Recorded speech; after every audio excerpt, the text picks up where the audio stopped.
I'm Superintendent of Public Instruction for the amazing state of Washington, Chris Rakedahl. Thanks for being a part of our innovation series. This is number 4 in a series of steps we're taking to either develop or recommend to the legislature ways for our state, the great state of Washington, to be the #1 education state in the country.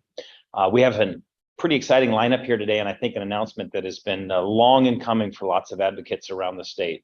Today, I will be joined by Representative Marcus Riccelli from the 3rd Legislative District, Senator Tawana Nobles from the 28th Legislative District, and a student, a recent graduate, Zachary Glenn from the Tri-Cities area. We will introduce them a little bit later after we unveil the latest innovation. Throughout the pandemic, I was asked consistently, what are we learning from this crisis of 100 years as we think forward, as we design forward? And you all know that we deployed more than 300,000 devices statewide immediately. We knew how important connectivity was. We watched students try to balance their work, school, life, their mental health. So we've been developing this series of really innovative things that we think set us up for success and quite frankly, make us more resilient should we face another crisis. One of the powerful things we learned was nutrition. Through the pandemic, our students had the opportunity to access meals in ways they've never done before with the partnership of the federal government and the U.S. Department of Agriculture. We know that when students eat healthy calories and have consistent access to meals, that they have better attention, better attendance in school, better behavior. They ultimately have better academic results, and it has a positive impact on their ability to eat healthy longer term. They think differently about nutrition and their success, and that can have an impact on reducing obesity rates, which we know in the United States are profound and unfortunately growing. So as I said, during the pandemic, with the help of allies all across the country and real national leaders in the state of Washington, we were able to access what we call federal waivers. The federal government allowed us to do really flexible things in terms of feeding families, including making accessible meals to all students. So this school year, despite rising costs of living and despite more insecurity from families in terms of employment, we're going to unfortunately not be able to feed all families because those federal waivers and flexibilities and resources are going away. The state of Washington has an opportunity to do something about that. This is not a small and insignificant thing. In fact, it's very profound for a family of 4 with 2 kids in school. This can be over $2,000 a year in paying for meals. We know that 47% of our students in this last school year were already eligible for free and reduced price meals. And over half of Washington students attend a school that is already eligible for what we call community eligibility programs, where the entire school gets access to meals without cost. So we know the progress this state has made. This is a huge opportunity to thank our legislators. We'll hear from a few of them who in this state have already been trying to figure out strategies to allow families to access more meals through very innovative community-based approaches and through, again, this community eligibility process. Our proposal is pretty simple. Sometimes we've come to you with innovations that we've had to figure out a revenue source, or we've captured a moment in time where there are savings. This is very straightforward. We are asking the legislature to have Washington State become a state that feeds all children as a part of basic education. When you attend public schools, we want you to know that, yes, you're going to get great instruction in math and science. You're going to have fun in PE. You're going to play an instrument if you want to, participate in athletics. You should eat when you are in school. Most of the rest of the world does this effectively. They have figured out that part of being a student that is well-rounded and able to learn most successful means that you are accessing healthy calories. And today we leave too many students behind. The proposal will cost $86 million per year. Put that in context of a roughly $15 billion a year K-12 education system. So $86 million is never anything to sneeze about. It's significant resources. But what we're trying to do is help policymakers understand that there are some investments that maintain what we do, and then there are investments that accelerate learning and accelerate family security and ultimately reduce child hunger and child poverty. This is probably the greatest thing they could do as a policy body this next cycle in terms of ultimately underwriting the success of young people and families. It saves those families resources, it puts powerful calories in young people, and it accelerates our recovery post-pandemic. This proposal would assume about 21.5 million more lunches and about 4.5 million breakfasts. We know that most students have already had breakfast at home, but you really need a comprehensive program to allow both meals when students determine that they need that. The other opportunity here is to avoid some things that are costing the state a lot of resources, time, and energy. Today, we have nutrition specialists in school districts who spend an extraordinary amount of their time tracking down meal debt. There are places still sanctioning students and denying them access to programs and opportunities as a result of not being able to pay meal debt. The shaming that goes on, and we see that in a declining participation rate, as young people's cognitive development and social emotional development begins to help them understand that they are in need. And unfortunately, we have a system that makes it more and more difficult for them to take that risk and go get the calories that they need. And we have professionals spending a lot of energy on that. This will also create more capacity for those professionals to do the work of finding quality foods, finding local vendors and local farmers to access, putting more scratch cooking together, essentially creating a higher quality opportunity for the calories that young people need to access. This proposal would kick in the years 23, 24, so the next school year, a year from right now, if we have success. And again, I would just say this is an opportunity for our state to be a national leader. We know of 3 other states that are beginning this journey or are very close. We can catch up rapidly with an action of our policymakers. And again, I don't take lightly the significance of this, but in a time when we're coming out of a pandemic and federal resources will wane over the next couple of years, states that are innovative, progressive, and focused on the future are going to have to fill some of that gap. And the best way they can do that is making sure that we go squarely at childhood poverty and squarely at food insecurity, because when our young people eat and they have the confidence of going to school knowing that they're going to get fed, their academic acceleration grows, their mental health improves, and we know that that creates a much, much more successful school population. So I'm going to turn it over next to somebody who's just been an incredible leader in our state, Representative Marcus Riccelli. He represents the 3rd Legislative District, the heart and soul of Spokane, Washington. Representative Riccelli, a few comments, please, about the work you've been doing in this space.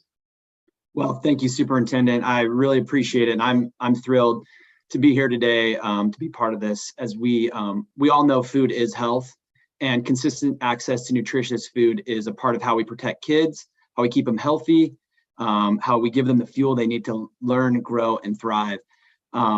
I believe, and I know we all do, that school meals are the most effective way to ensure all of our kids are getting the food they need to thrive. I was proud to work with OSPI, with food fighters, with great colleagues like Senator Nobles, to pass legislation last year that gave access to more than half of our students free access to free meals. You know, less than 4 years ago, Washington State was 44th in the country at implementing the CEP program. And we knew we had to reverse that trend. We were leaving federal dollars on the table, but they weren't going to feeding kids and at their table. In 2020, we did pass legislation to start reversing that trend. And then we followed up last year with a significant expansion. I want to thank my colleagues. I want to, the food fighters, a group that we work with. I want to thank the advocates, the Anti-Hunger Coalition. And I really do want to thank OSPI, your leadership, Superintendent Rakedahl, but also the staff. You know, without getting far into the weeds, we asked schools and school districts to optimize the amount of students, and they did a tremendous job. And so we were able to get over half the students in Washington State covered. But, you know, that's not far enough. And that's what today is about. And so that was a little bit how we, you know, where we were, but where we're going. I think it's important to share stories like one that Megan, a mom of 5 who testified in front of committee. Megan's kids used to hate getting the free and reduced price lunch at school. Was there enough money to cover the lunch copay in their account? The stigma of choosing from limited, free, and reduced price lunch food options and announcing their family's economic status was embarrassing. So for Megan, the mother of 5, who was volunteering as the director of a nonprofit which supports reentry for formerly incarcerated, it was just one more bill to worry about. And despite losing her job, you know, last August, the federal government had a commitment to keep kids fed. But as we know, as the superintendent announced, that program has gone away. So the question is, why stop there? Do we really need a global pandemic to ensure that we are feeding kids and that all Washington students and all Washington kids have access to healthy, nutritious food, what they need to learn and grow? And I think the answer is a resounding no. We don't need a global pandemic to feed kids, and that's not an excuse in Washington. So today we're saying yes to helping Megan's family and families like Megan's across Washington. This announcement and the work that will follow is an important next step to ensuring that free school meals are for all students. And it's critical action toward meeting our collective goal to ending childhood hunger in Washington. Feeding kids can't wait. We must seize this opportunity. This proposal is a win for our community. It's a win for our schools. It's a win for working parents in the middle class. So I look forward to working with the leaders here on this initiative and moving us one step closer to a hunger-free Washington. And I thank you for allowing me to join. I do want to say, I want to give a shout out to Spokane Public Schools because of the legislation we passed last year. They're going to universal free meals. They started this year that way, and it's really impactful. The 3rd legislative district in Spokane has the most families on federal food assistance. So thank you to all. Thank you to the OSPI and the superintendent for his work. And I'm confident we can get this across the finish line and make sure that we end childhood hunger. Excellent. Thank you, Representative Riccelli. And Representative reminds us, of course, that lots of families benefit from this. And while we've had these sort of artificial lines in the sand for decades as a result of federal policy on who can be eligible for meals and who can't, the cost of families is significant. I don't know if you all caught recently the national update. It's $300,000 to raise even one child now to the age 18. And unfortunately, we have to be quite honest that's $10,000, $15,000, $20,000 worth of school meals that contribute to that. So everyone has the ability to benefit here. And again, I just thank Representative Riccelli for his leadership on this on a lot of issues, but he's putting students and families at the center of the policy, and I'm super grateful for his leadership. Up next, Senator Tawana Nobles. She's from the 28th Legislative District, South Pierce County area. She is a senator who has a deep set of roots in community leadership, and also plays a key role in the Senate Education Committee. Senator Nobles, share a little bit about your work, your passion for this, and thank you so much for being a part of it. Thank you, Superintendent. Thank you for your leadership. I also want to thank your staff and everyone working on this very important issue. In my district, I represent Joint Base Lewis McChord and the many military families who sacrifice so much for our country and for this state. And when we moved here, we were a military family with one child. And over the years, we grew our family to 4 children. And so that was 4 school meals that we had to think about all the time for individuals, and our income fluctuated. We were a young, broke military family and many times qualified for free and reduced lunch. And when there was a spike in our income and we didn't qualify, we sometimes qualified just for reduced, and other times we didn't qualify and had to pay full lunch. And I think the inconsistency does make it challenging for families because life happens. And sometimes just a small increase in income can make it seem like there is affordability when really this extra financial expense can really be a burden. I was calculating just for this year, I'm now down to only 2 kids in public schools. I've been able to graduate 2 of them successfully. And by my calculations, this year will cost us about $3,600 just for my 2 students. I checked their accounts this morning just to make sure. I started the school year off last week, put $50 in both of their accounts. They're about halfway through that, and they've only been to school 5 days. And so I do worry about the economic impact and how this will hit the pockets of families all across the state. And I hope that we can work tremendously hard to support our families in this state. Washington families and community members have struggled to keep food on the table. We know this. We have all the data and statistics that have told us this. Even outside of a pandemic, it is hard for many families. Food insecurity for children carries a risk in mental health outcomes and proper nutrients as they develop into healthy adults. Rising inflation, global food shortages have further exacerbated an already worsened problem. Superintendent Reichdale reported that 47% of our students last year qualified for free and reduced lunch. That was an increase from the 43% just a year prior.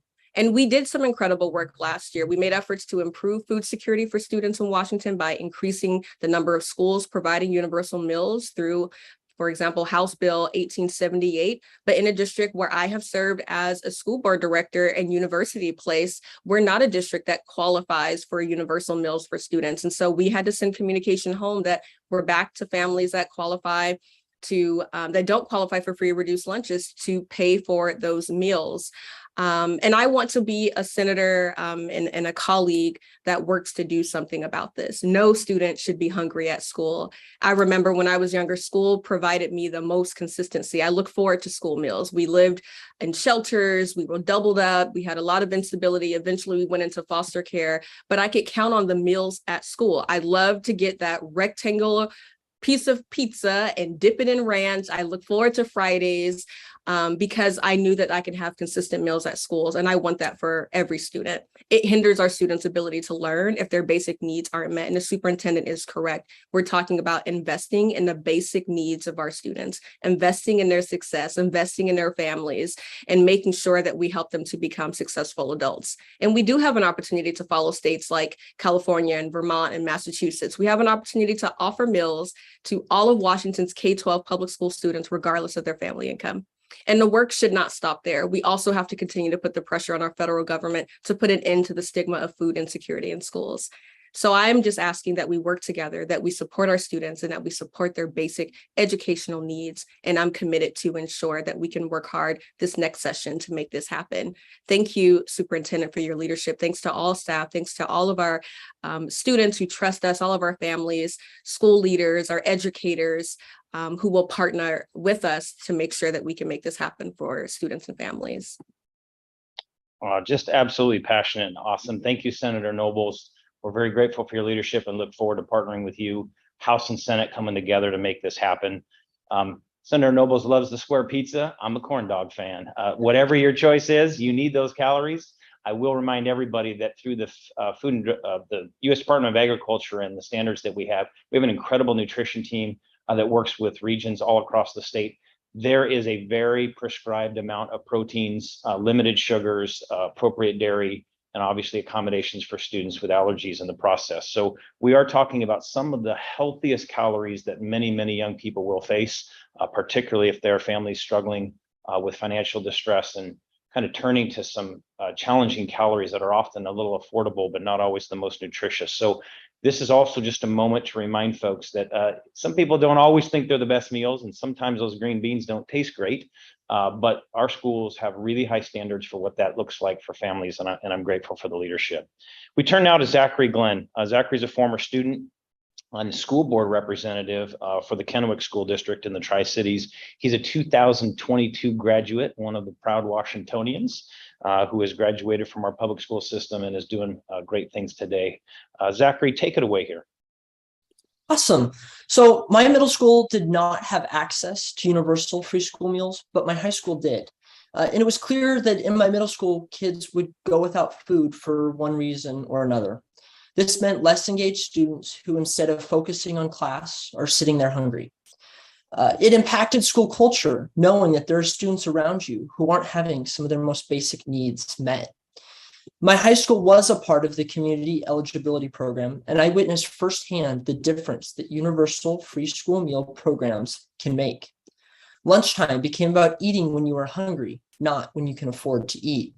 It reduced stigma between students who paid for lunches and students who didn't pay.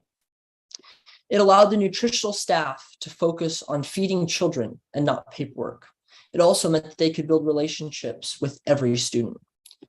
We know that there are students in Washington who go without food. This proposal is simple. If students are hungry, they aren't focused on their schoolwork. And this proposal means that every student in the state will have access to universally free breakfast and lunch. I saw firsthand the impact that this has on improving students' lives inside and outside the classroom, and it is clear to me that this proposal is a significant step forward. Our state's amazing nutritional staff can now focus on building relationships with every student. No longer would nutritional staff have to tell students, unfortunately, you don't get to eat today. Whether it's getting a stamp on your hand, carrying paperwork to class, or simply not eating lunch, it is clear who can and cannot afford lunch. That puts a target on kids' back and makes lunchtime less about eating and more about who can and can't afford lunch. Let's focus on getting students in class ready to learn, not about whose parents can and can't afford food. As a state, let's focus on getting students sitting in class ready to learn instead of students sitting there thinking about when their next meal is going to arrive. Thank you. Zachary, thank you so much for that perspective. It's very real. Your peers around the state face this every day, and we'll face it once again this year, but we can certainly put an end to this. The shaming of this is not a small component. I will say, even my experience 35 years ago in public school, I was that kid in elementary, didn't know any different. They'd ask me each day, I'd say I'm one of those kids. It was quiet, it was easy. By middle school, it was pretty shameful, and I skipped meals as opposed to going through that process. And unfortunately, 3.5 decades later, we've still got 330,000 students who could use meals in this state that we're going to make eligible and avoid the last of this process of sorting families, because paperwork is sometimes more important to regulators than just focusing on what young people need. So thanks to all three of you. Really appreciate you all for your leadership. We look forward to working with student leaders, senators, House members, all the caucuses, and obviously the community allies. Washington State's got some incredible leaders. You heard about the food fighters. They're part of a bigger network of those who advocate for food security for young people and families. Let's open it up. You may have questions about some details here, and we're happy to answer any of those. And certainly if you have questions for our guests, they're with us as well, and they may choose to respond. Haven't heard from one yet.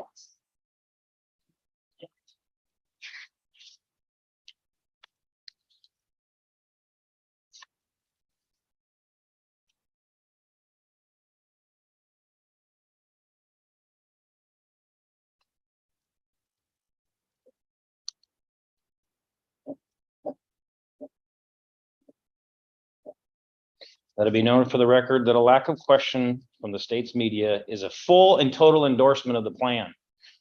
Totally kidding, but appreciate very much folks tuning in as a part of our innovation series. Our staff is always available for follow-up questions. This will come with a budget request, of course, and it may need some policy tweaks as well. A lot of the innovations we've unveiled will have both a budget component as well as a policy piece of legislation, and we'll navigate that over the next 4 to 6 weeks in terms of the need for that. We do have a question from Jerry Cornfield with the Everett Herald. Take it away, Jerry.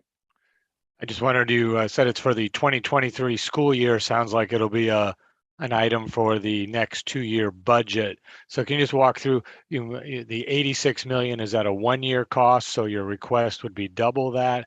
And then how do you envision the money being distributed? Would it be through the regular allotment process, or would it be some other means? Yeah, thank you, Jerry. It's $86 million per year, so 173 million for the biennium, and there'll be a slight inflation factor to that as student participation rates increase, and obviously there's food inflation, so those rates tend to move upward. This whole process is about maximizing how much federal revenue we get, so we'll take every opportunity to maximize federal matching dollars, which we essentially have done, but certainly we'll make sure there's more opportunity to do that, and it will go out. This is not something that's a fixed apportionment, and then regardless of student behavior. This is one of those where districts get money as meals are served. So there's a one-to-one relationship. If the participation rate is lower, it'll cost the legislature a little less money. If it grows, it will create what we call a maintenance level obligation for the legislature in the future. Representative Shelley.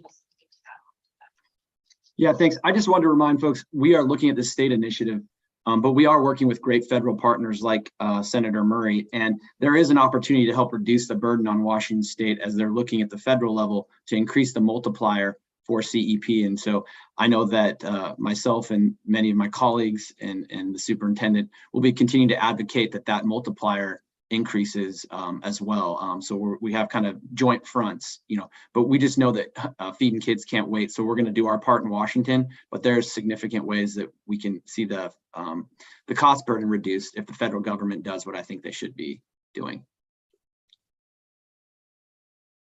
Doesn't look like we have any other questions coming in. So Great. Well, again, I want to thank everybody for tuning in. If you've been a part of this series from the beginning, you know that what we are trying to do is grab the voices of students and parents, families, taxpayers, voters all over the state diverse communities from rural Eastern Washington and Southwest Washington, urban centers, suburban Washington.